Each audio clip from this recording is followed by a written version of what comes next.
يا رسول الله خليلا يعجى بالمحصب وانزلا ولا تبغيا عن حيفه موتا حولا فأكرم به مغنى تهرأ وانزلا أحق عباد الله بالمجد والعلا نبي له على الجنان مبوأ الله يا الله محمد يا رسول الله الله الله يا الله محمد يا رسول الله الله يا الله محمد يا رسول الله نبي عظيم القدر في الحق مرسل يؤل به مذ كان طفلا وينهل ولله منه وهو أعلى وأكمل أمين لإرشاد العباد مؤهل حبيب بأسرار القلوب منبأ الله يا الله محمد يا رسول الله فكم فاسد أدها به وهو صالح وكم وكم باطل ولا به وهو طائح رسول بأسرار المنافق فاده أبان الهدى فالحق أبلج فاده وصان الورى فالعيش حلو مهنأ الله يا الله محمد يا رسول الله بنى قبة الإسلام وزاد خمسها فأشرق بدر الصالحات وشمسها وإذا كان موضوعا على البر أسها أطاعته جن الأرض طوعا وإنسها ففضلا بالسبك الفريق المبنى الله يا الله محمد يا رسول الله الله يا الله محمد يا رسول الله الله يا الله محمد يا رسول الله الله يا الله محمد يا رسول الله الله يا الله محمد يا رسول الله الله يا الله محمد يا رسول الله يا الله محمد يا رسول الله يا الله محمد يا رسول الله يا الله محمد يا رسول الله لا إله إلا الله الله لا إله إلا الله الله يا الله الله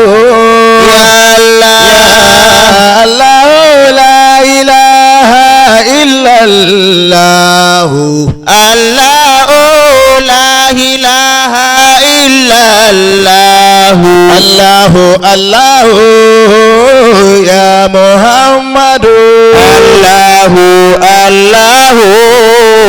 يا محمد الله يا الله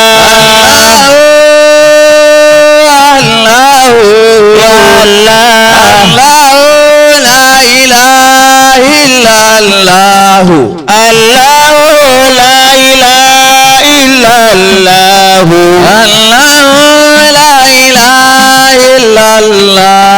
Allahu la ilaha illallah. Allahu Allahu Ya Muhammadu. Allahu Allahu Ya Muhammadu. Allahu Ya Allah. Allahu Allahu Ya Allah. La ilaha illallah Allahu la ilaha illallah. Allahu la ilaha illallah Allahu la ilaha illallah. Allahu la ilaha illallah Allahu la ilaha illallah. Allahu Allahu Ya Muhammadu. Allahu Ya Muhammadu. Allahu Ya Allah. Allahu Ya Allah. Allahu Ya Allah. la ilaha illallah Allahu la ilaha illallah. Allahu la ilaha illallah Allahu la ilaha illallah. Allahu Allahu Ya Allah.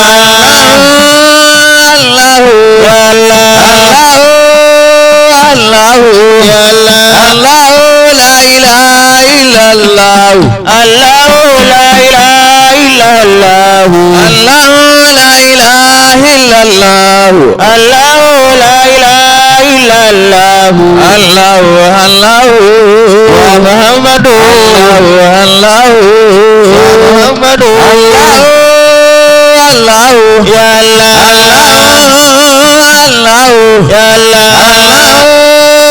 Allahu Ya Allah. Allahu la ilaha illallah Allahu la ilaha illallah. Allahu la ilaha illallah Allahu la ilaha illallah. Allahu la ilaha illallah Allahu la ilaha illallah. Allahu Allahu Ya Muhammadu. Allahu Ya Muhammadu. Allahu Allahu Ya Allah. Allahu Ya Allah. Allahu Ya Allah. Allahu la ilaha illallah Allahu la ilaha illallah. Allahu la ilaha illallah Allahu la ilaha illallah. Allahu Allahu Ya Muhammadu. Allahu Ya Muhammadu. Allahu Ya Allah. Allahu Ya Allah. Allahu la ilaha illallah Allahu la ilaha illallah. Allahu la ilaha illallah Allahu la ilaha illallah. Allahu la ilaha illallah Allahu la ilaha illallah. Allahu Allahu Ya Allah. Allahu Ya Allah. Allahu Ya Allah. Allahu Ya Allah. Allahu la ilaha illallah Allahu la ilaha illallah. Allahu la ilaha illallah Allahu la ilaha illallah. Allahu Allahu Ya Muhammadu. Allahu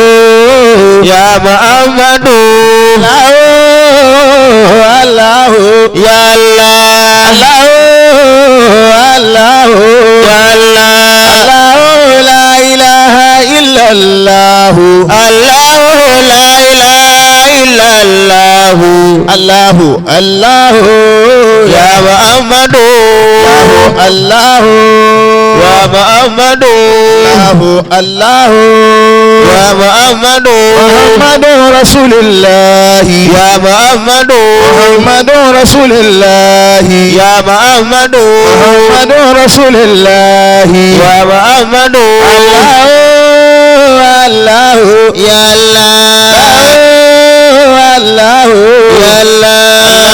la ilaha illallah Allahu la ilaha illallah. Bailuni nanzur Muhammad Bayuni Ya la syama'il zainuni nasuhu Muhammad Bayuni. Ahmad Shaykh Salati abuli ilahi Hayatu ya hamada Ki salatu abuli ilahi Sayati musinati muminati bil awliya rabbani Ya la Shama'il Zainuni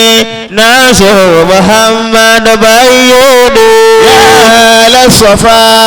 Irfani ya la safa wal irfani ya la safa wal irfani ya la safa wal irfani أهل الديار سماني أهل الغريب ثماني سلوني بأهل الجيلان شمائل زينوني نسوب أمن بيوني يا للشمائل ذيلوني ننصر محمد بعيوني يا لا شمائل زينوني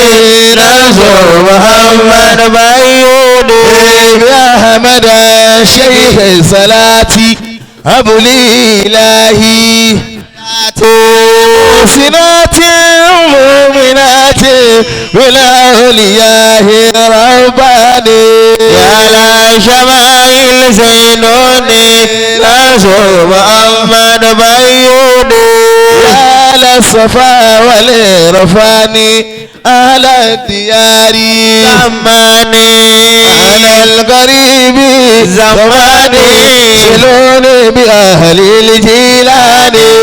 يا لا شمائل زينوني نسوب محمد يا بيوني من درجات عبد القادر يا ربي من درجات عبد القادر يا ربي من درجات عبد القادر يا ربي من درجات عبد القادر بركات أحمد في بلاد الله قد أعمت وجمت عند عبد القادر يا ربي من درجات عبد القادر إن كنت لم أحسن فشيخي محسن والله إني لمنتسب بعبد القادر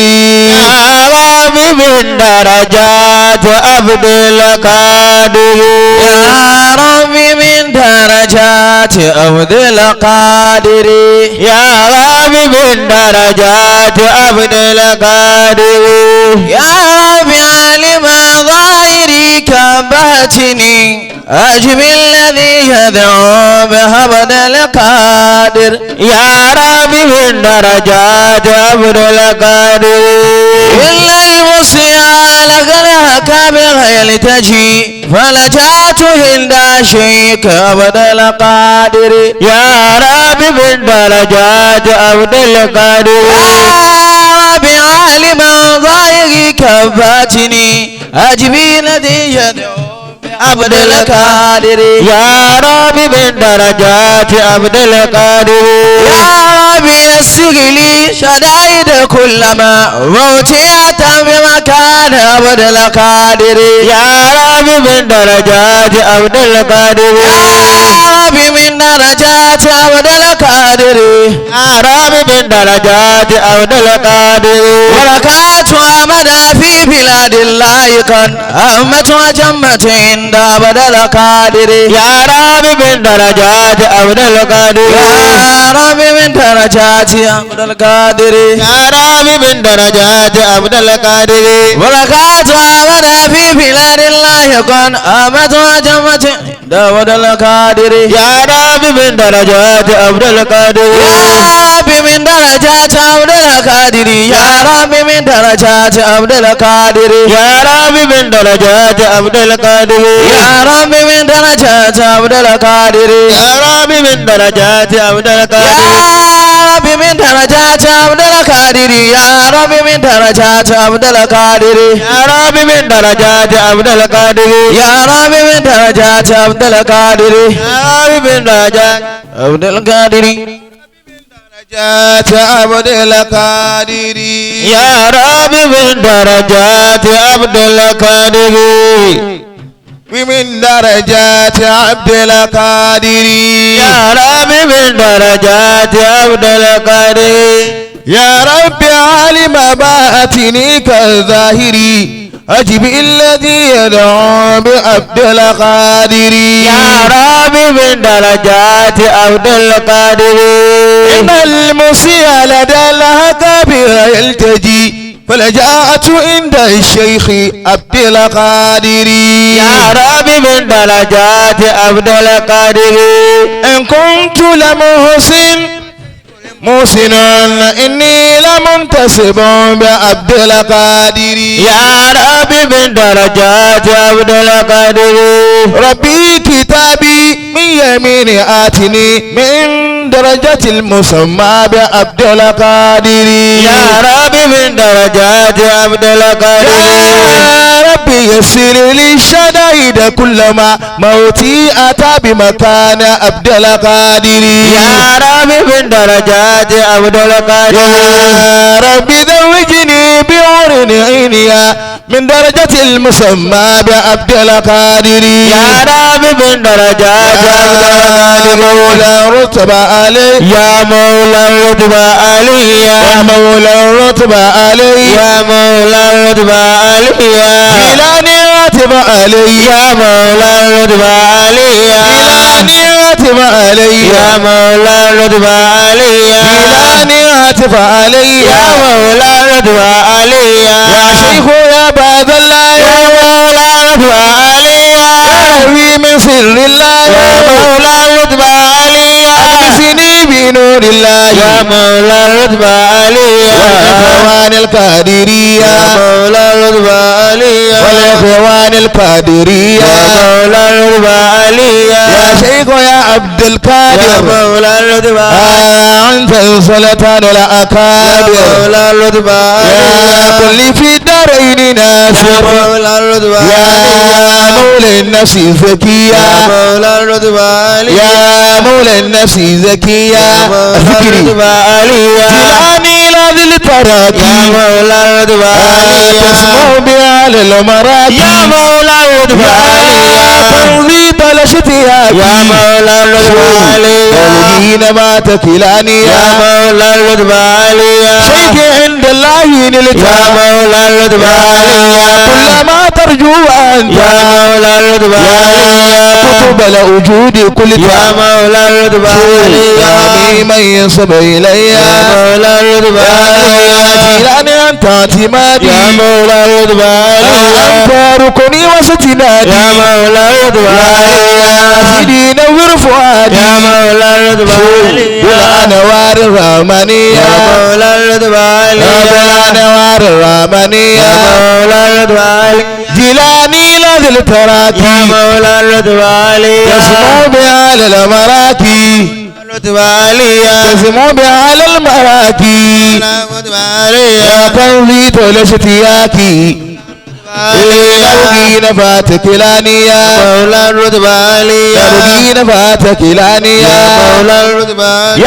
يا شيخ يا بار النور يا مولى الرتبة عليا أنت مفتاح الصدور يا مولى الرتبة عليا أنت مصباح السرور يا مولى الرتبة عليا مصباح السرور يا مولى الرتبة عليا أنت ذو العصمة علي يا مولى الرتبة عليا يا شيخ عار عليك يا مولى الرتبة عليا جيلاني عار عليك يا مولى الرتبة عليا إني منسوب إليك يا مولى الرتبة عليا إني منسوب إليك يا مولى الرتبة عليا قربني ذلفى لديك يا مولى الرتبة عليا يسقيني كأس الأمية يا مولى الرتبة عليا ربي وارحم والدينا يا مولى الرتبة عليا واغفر ذنب الهادرين يا مولى الرتبة عليا وجميع المسلمين يا مولى الرتبة عليا ومن ياتنا بنية يا مولى الرتبة عليا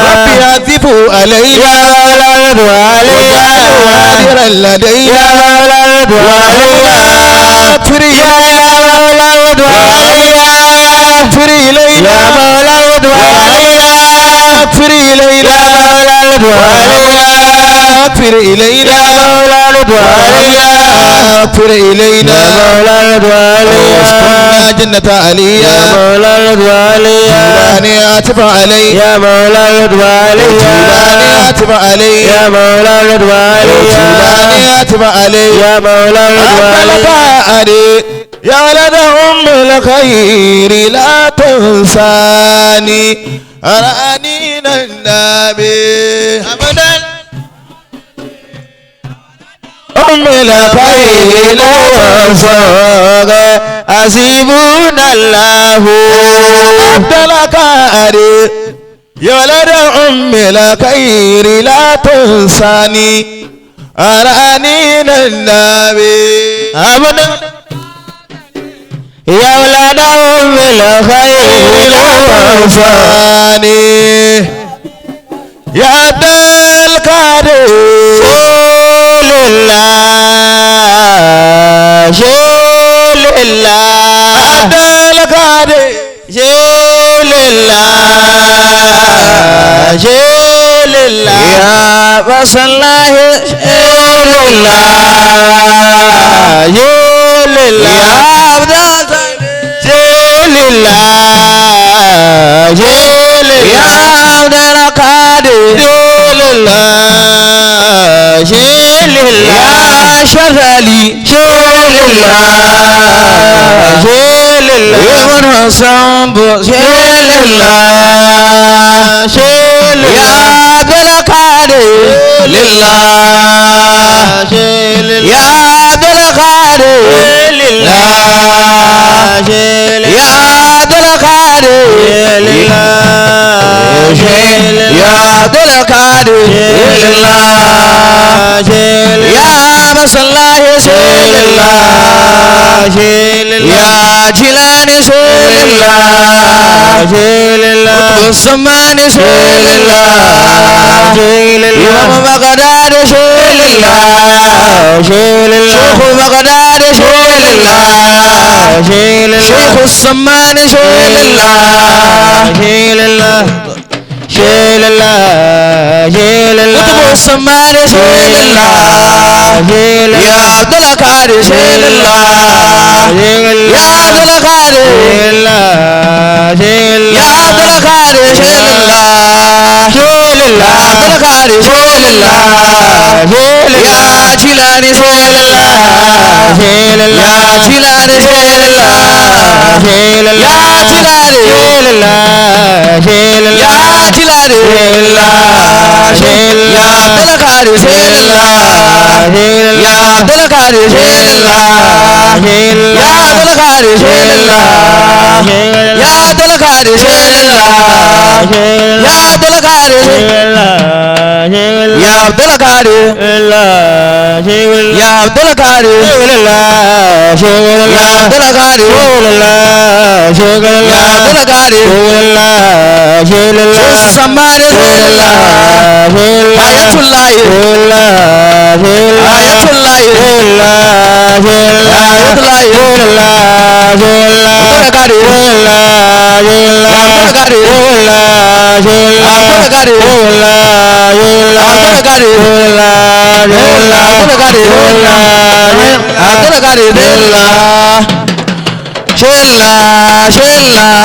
اللهم صل على سيدنا محمد السابق للخلق نوره ورحمة للعالمين سروره عدد من مضى من خلقك ومن بقي ومن شهد منه وما شكي صلى لا تستغرق الأدوات هيتم بالأد صلى تلا غاية لها ولا منتهى ولا انقضاء صلاة دائما تنبنا وبك وعلى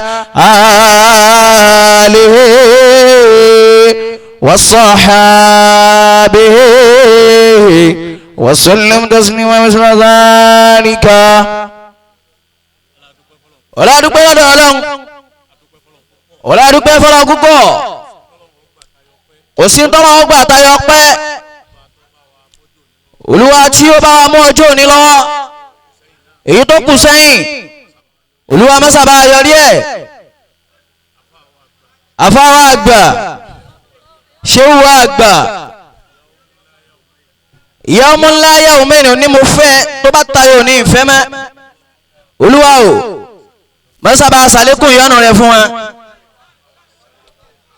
báwa sàlékún kàrámẹ́ jù báyìí lọ fún wa wọ́n lájọ́ kan ṣoṣo rẹ̀ lọ́n gbogbo àwọn ọmọ wa olúwa mọ́sàbá yọ́nú sí wa gbogbo àwọn ìyàwó wa olúwa bá yọ́nú sí wa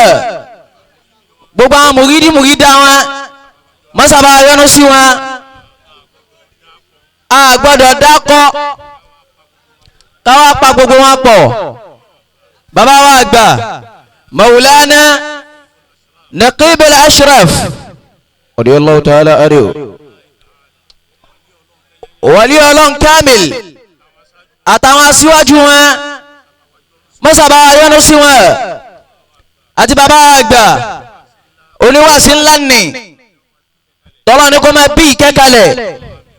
bàbá wa Amirul Jaysh olúwa mọ́sàbá sàlékún yọ́nú rẹ̀ fún wọn ṣéèkù tiwa tẹ́yẹ́yẹ́ bàbá wa tí a fi tọ̀wọ̀tọ̀wọ̀ dákọ̀ wọn bàbá wa ṣéwù wa Umma Salati àwọn ṣéwù tiwa ọ̀rọ̀ ni àwọn ogbó àwọn afá àti gbogbo nǹkan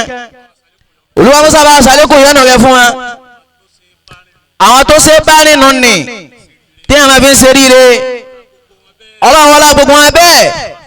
bàbá Mọ̀lánà Ṣéhù Sambo Ọ̀gáníjà bàbá wa Sambo Ọ̀gáníjà tán jẹ́ mùrídí fún bàbá Ṣéhù Salati tíra wọn ńlá wá jáde látara tiwọn náà bàbá Mọ̀lánà Ṣéhù Ṣàdílì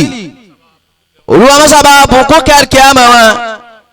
bá bùkún kíákíámà wọn bá bùkún yọnu wọn gbogbo àwọn tó rí bẹ́ẹ̀ bẹ́ẹ̀ wọ́n lálùbáríkà wọn látẹ̀rí bàbá Mágàjí àgbà ilé Ọ̀gáníjà àti gbogbo àwọn bàbá àtàwọn ìyá bàbá tó wà níkàlẹ̀ bẹ́ẹ̀ bá ní bẹ́ẹ̀ ṣe tó lè yóò ṣe fi gbàlejò èyí ó ṣe nǹkan mí ni a máa fi àwọn bàbá yìí a fi gbà yín lálejò gbogbo àwọn bàbá tó adọ́kọ̀ nì èyí tó gbé bàbá wa jáde lálẹ́ yìí kò rẹ́rìn tó fi jáde lálẹ́ ọ̀dọ̀ bàbá Ọ̀bándómọ̀ làwọn afáwa tí wọ́n rí wọn lálẹ́ bá nì àtúnwárí wọn lálẹ́ yìí ìkànnà tóbi púpọ̀ ẹjá ṣe sówulẹ̀ kẹ́nẹ̀ Sheikh wọ́n ní sẹ́ kò sọ ọmọ Ìlọrin yàn yín má ni wọ́n ní ẹjá ṣe lẹ́ẹ̀kan sí Sheikh wallahu yasumuka minan nas la takhafu bàbá wọn náà bàbá ọ̀dọ́ yẹn ni wọ́n olúwa jẹ́ mi wọ́n gùn fún wa olúwa jẹ́ mi wọ́n gùn fún wa gbogbo àwọn ọ̀dọ́ pátá là ń ṣàǹfààní lára wọn pàtàkì jùlọ àwọn ọ̀dọ́ àfà níjòní wọ́n jókòó tì wá lọ́dọ̀ bàbá Nasiriya Ash-Shadhili Albani níbi mòlúdi wa Ayyakumullah wọ́n tún jókòó wọ́n tún náwó nára bàbá wa ẹ̀yin náà ń dájọ́ fọ́lọ́ ni o olúwa mọ́sá ta fún yín dáadáa bẹ́ẹ̀ tí ń gbé àwọn ọ̀dọ́ dìde tẹ́yìn tọ́rọ̀ òsèyìn lẹ́ni tí ń lu àwọn ọ̀dọ́ ń gbóngbó gbogbo tó bá jáde lára tí yín náà olúwa mọ́sá pè wọ́n léèyàn jálẹ̀ ẹ̀lọ́kọ̀ọ́jà sáámi fún wọn nítorí àsìkò wa àfihàn bàbá amadipo àfi kí gbogbo àwọn àfáà tán bẹ́ ń kalẹ̀ bàbá Nakibu gẹ́gẹ́ bẹ́ ń kalẹ̀ táwọn bá ti wojú àwọn àfáà ojú àwọn ojú tún lọlẹ̀ torí pé bàbá Nakibu al-Ashraf wàlí ọlọ́run tẹ́yẹyẹ ni wọ́n àwọn ẹni tó wọ́n ń kalẹ̀ yìí olúwa mẹ́jọ bàjẹ́ láíláí bàbá aṣẹ́wọ̀n mọ̀ náà làwọn ẹjọ́ kọ́ yìí olúwa mẹ́jọ bàjẹ́ láíláí kó tó wá kan igi ńlá bàkúsà àràbá ńlá nínú dájì alfaidọ alfadọ́wù ayakumullah fadọ́wù ọ̀tọ̀ ayakumullah àwọn dókítà ń bẹ ń kalẹ̀ àràbá ńlá tọ́lọ̀ wá ló wá ní àwọn ẹ̀ka ńláńláńlá tí èso tó dùn tí wọ́n jáde ń bẹ̀ kò wá sẹ́yìn tí ó jẹ èso náà tí ò ní mà pó dùn ìjì tí máa ń gbé irú igi bẹ́ẹ̀ tí ó fi kanlẹ̀ olúwa alákùnmájọ dọ́dọ̀ àfáà láéláé baba Seiful Kadiriya wọ́n ti di àràbà ńláńlá tó níbòjì tó lóso tí èso náà tún wá tí ń bù síbòmí a fi bàbá wa ọlọ́lá wa bàálù lọ́rin Sheikhu a fi wọ́n bẹ̀ lọ́hùn bàbá Seiful Kadiri olúwa má jẹ́ kú láéláé ọlọ́run má jẹ́ wó láéláé ọlọ́run má jẹ́ ọmọ ànábì Ádámù wò yín gbogbo ẹni tó bá lẹ́nu àti ṣe la hawla ase bisimilahi rahman rahim láhàlá ọyọ kẹ́nẹ̀ láṣẹ tó bá wò lágbára olúwa ló lágbára lọ́dọ̀ bàbá Seiful Kadiriya àwọn láṣẹ fún olúwa mọ́sàbá mójútó yín rahman rahim láhàlá wàlá quwwata illa billahi al-aliyyil azim nítorí àsìkò wa àbáwá àgbà sàrùmínà ti dé bàbá amadi wo sí ń bẹ́ ń kalẹ̀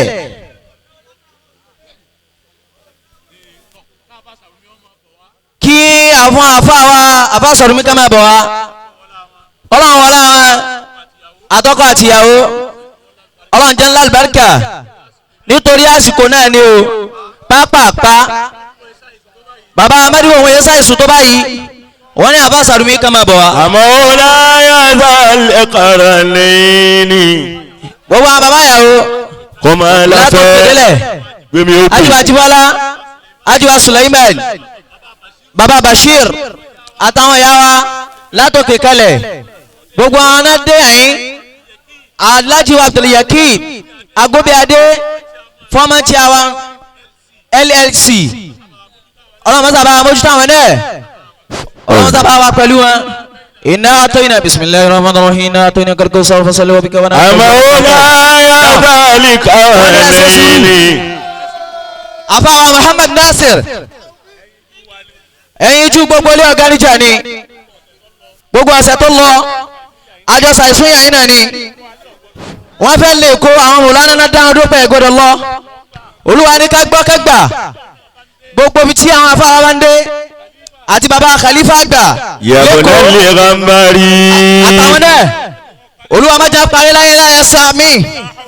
láhàlá kọ̀ọ̀kan náà fáwọn náà bisimilahi rahman rahim la hawla wala quwwata illa billahi al-aliyyil azim.